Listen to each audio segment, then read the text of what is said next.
Russia is quietly shifting the external framework of its trade to barter with Chinese companies.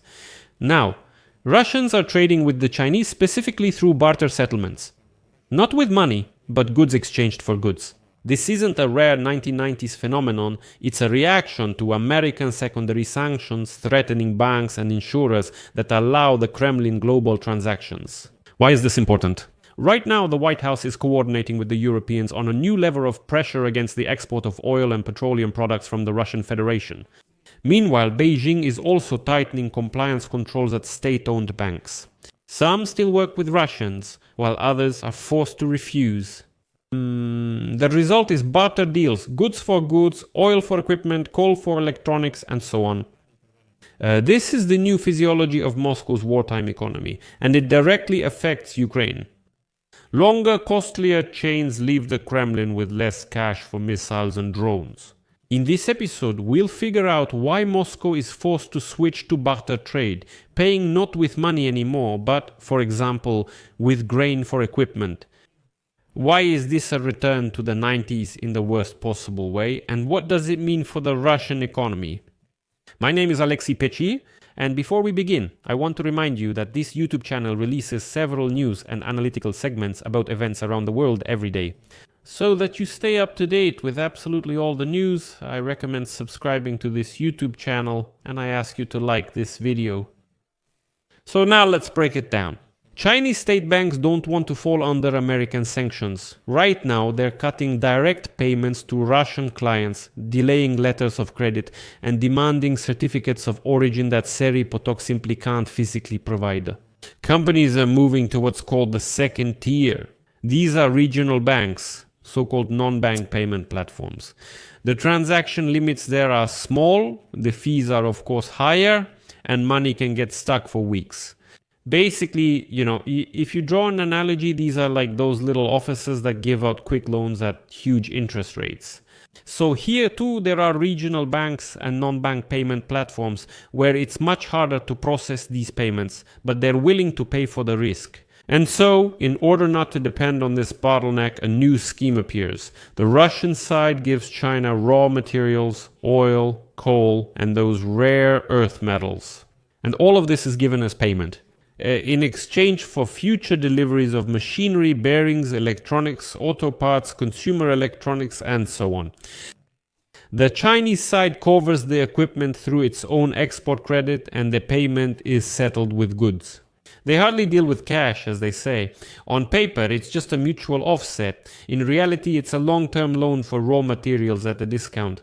So, just to put it simply one more time, has Russia really hit rock bottom to the point where it's giving away its resources, oil, coal, metal, gas, and everything else to the Chinese at a discount? And they're basically begging, saying, please, we'll give you all of this right now, we're just giving it to you, and in the future, please sell us cars, electronics, factory equipment, some bearings, and so on and so forth.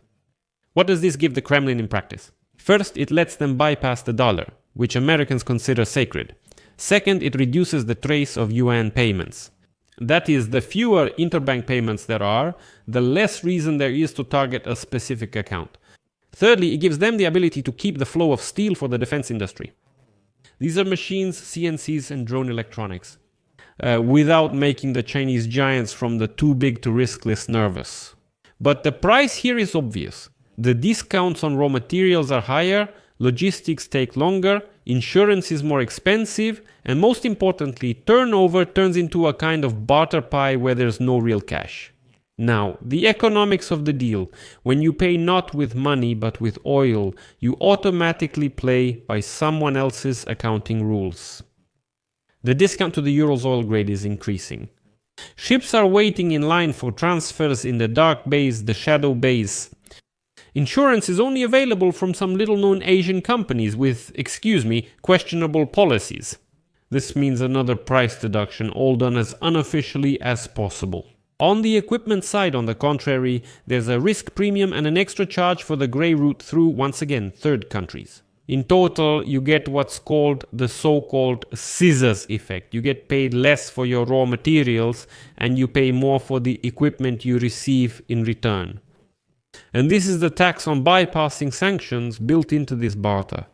And politics is a whole separate painful issue. Moscow is trying to sell the story of de-dollarization, meaning the rejection of the United States dollar, as some kind of big victory. But inside the deal, it's the opposite. You become a hostage to a single buyer and a single supplier. Peking understands this perfectly and takes advantage of it. Publicly, Chinese officials repeat the standard mantra about the illegitimacy of unilateral American sanctions and the politicized trade, but in practice, the Chinese act even more cunningly. State banks are self-sanctioning. The United States hasn't imposed sanctions against them yet, but they've already put themselves on that list. They say, Russians, sorry, we can't do business with you directly. Major logistics companies are putting Russia in the red zones. Well, and insurance corporations are rewriting the rules for Russians to charge them more money. So, the game isn't fair. Beijing is making sure it has the power to turn things on and off. It controls how many natural resources it's willing to take from Russians and how many machines it's eventually ready to sell, or any metal at what price, etc. The Kremlin only makes requests without leverage. It can just ask and beg the Chinese. When it comes to security and technical reality, things like machine tools, bearings, electronics, chemicals, and so on, these aren't just, as they say, tubes for the economy. This is the nerve of Russian defense. It's missiles, artillery, drones, fuel. Barter chains break any predictability of supplies, any inspection at a Chinese port, any vigilance from a regional bank, and the shipment just sits there for at least a month. For Ukrainian air defense, this is a chance as Russian hardware fails to reach the front in time. For Russia, it's nerves at the factories and manual management, taking civilian equipment for the army and so on, cannibalizing old equipment and so on. I'll add another logistics layer. The routes stretch through Kazakhstan, Mongolia, the Far East, ports on the Yellow and East China Seas, the United Arab Emirates, and Turkey as transshipment hubs to piece together this origin. Each leg has its own intermediary, its own whitening certificate, its own commission. Any United States strike on one of these hubs in this big chain makes the scheme 5-10% more expensive at each point. And this isn't just a theory, because as soon as the Americans announce secondary measures against insurers and ports, the tariff grid shifts immediately. So suddenly everything shoots up in price for Russians. What does this mean for Ukraine? Moscow's increased reliance on barter reduces its budget flexibility, since barrels of oil can't substitute for cash taxes.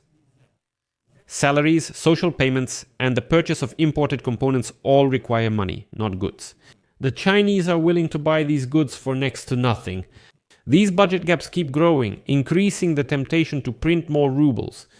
That results in inflation and lower real incomes.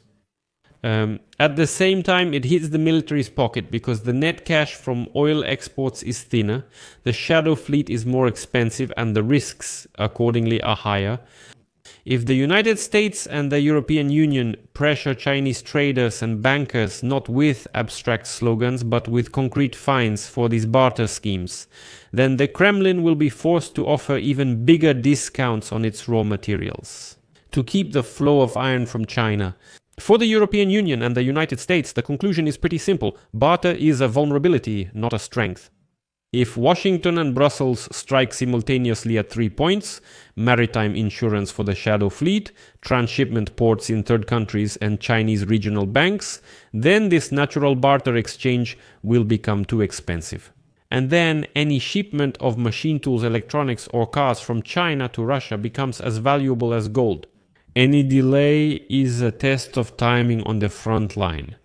This is exactly the case when sanctions work not just as a label, not just on paper, but as a real tool, targeting specific parts of the scheme precisely. Now, regarding the market and energy barter for oil and coal, this is a signal to traders that the unpredictability of supplies is increasing. The policies are questionable. Ship owners are factoring in a risk premium in the Baltic and Black Seas. Freight rates are rising and Urals discounts are widening. That means the Russian budget is already losing revenue at this stage. The gas issue is simpler. Few pipelines reach China, and Russia's liquefied natural gas capacity is limited. So they must pay for high-tech imports using raw materials. That's harder with high-tech goods because they lack the same liquidity, which is a weakness of this scheme. The bottom line is very simple. Moscow isn't inventing some new kind of economy. Like, look, we can easily do barter without the United States dollar. We'll just settle with the Chinese this way. Moscow is admitting defeat in normal trade and switching to barter. This way there's less of a trail and less risk for the counterparty, but it's more expensive, slower, and less efficient. About cash and maneuvers. For Ukraine, this is an opportunity. The targeted mode, the pressure from the United States and European Union on insurance, ports, and the second tier of Chinese banks turns barter into a noose, not a lifeline. Beijing will bargain. It needs this kind of tariff silence from the Americans, but at the same time, it wants access to the markets. They want to avoid a big scandal. So, Washington has leverage to make sure that the Russian defense industry isn't supplied with these goods. And for the viewers, I'll add a simple logic at the end. The more Russia trades oil, gas, and metals for machinery, cars, and electronics, the less money it has for salaries and the weaker its war effort becomes in the long run. Pressure needs to be applied exactly where it hurts them now. Exactly in this barter exchange, in this barter system.